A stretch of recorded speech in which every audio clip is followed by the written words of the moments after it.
నువ్వు అదృష్టవంతుడివి. దేవుడు నీకు తోడుగా ఉన్నాడు.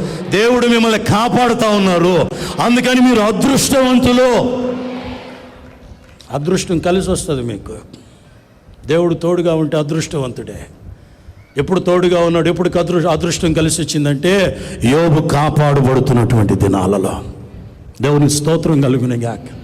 హల్లెలూయా. మరి నేను నిన్ను కాపాడేదను. కాపుదల అవసరం అంటారా కాదంటారా? కాపుదల లేకపోతే యోబుకున్నటువంటి సమస్తం ఎంత సమయం అయింది, ఎంత సమయం పట్టింది? ఒక్క రోజులో సమస్తం పోయిందంటారా లేదంటారా?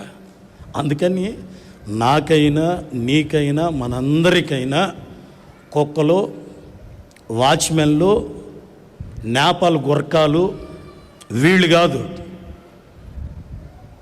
దేవుడే మనకి కాపరిగా ఉండి కాపాడబోతా ఉన్నాడు.